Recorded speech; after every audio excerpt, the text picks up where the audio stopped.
मंडळी, आपल्या घरामध्ये पितृदोष आहे. या पितृदोषामुळे आपण त्रस्त झालेलो आहोत. अनेक प्रकारचे उपाय केले, परंतु घरातला पितृदोष काय संपत नाही. या पितृदोषाला संपवण्यासाठी, नष्ट करण्यासाठी आपण अनेक प्रकारचे उपाय करत असतो. कारण पितृदोषामुळे आपल्या घरामध्ये मानसिक तणाव, भांडणं, कटकटी, किरकिर होत असते. घरातली प्रगती होत नाही. म्हणून या पितृदोषाला थांबवण्यासाठी, नष्ट करण्याकरिता आपण अनेक प्रकारचे उपाय करत असतो. मंडळी, तुमच्या घरामध्ये जर पितृदोष असेल तर मी एक उपाय तुम्हाला सांगणार आहे. उपाय तुमचा घरगुती आहे. हा उपाय जर तुम्ही केला तर तुमच्या घरातला पितृदोष कायमचा निघून जाईल. तुम्हाला त्याची बाधासुद्धा होणार नाही मंडळी. मग उपाय अगदी साधा सोपा आहे.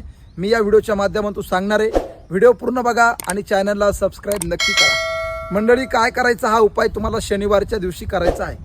काय करायचं बघा, एका भगुण्यामध्ये भात शिजवायचा आणि भात शिजवल्यावर त्या ठिकाणी एका पत्रवाळीमध्ये त्या भाताचे गोळे बनवायचे आणि त्या भाताचे गोळे बनवल्यावर त्या भाताच्या गोळ्यावरती हळद टाकायची आणि काळ्या रंगाचे तीळ हे त्या ठिकाणी गावरान तुपामध्ये तळायचे आणि ते तळलेले तीळ त्या भाताच्या गोळ्यावरती शिपडायचे आणि त्याच्यावर थोडंसं मीठ टाकायचं आणि त्या पत्रवाळीला त्या ठिकाणी ज्या ठिकाणी कावळे खातील, कावळ्यांपर्यंत हा पत्रवाळीचा घास जाईल अशा पद्धतीने ठेवायचं. तुमच्या घराच्या छतावर ठेवू शकता, बाल्कनीमध्ये ठेवू शकता किंवा कुठेतरी शेतामध्ये ठेवू शकता. हे जर घास कावळ्याने खाल्ले, हा जर पिंड कावळ्याने खाल्ला तर तुमच्या घरातला पितृदोष संपला म्हणून समजा.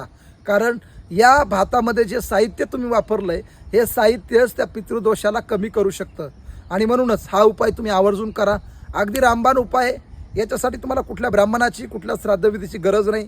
करून पहा आणि जर तुम्हाला अनुभव आला असेल तर आम्हाला नक्की कळवा. रामकृष्ण हरी.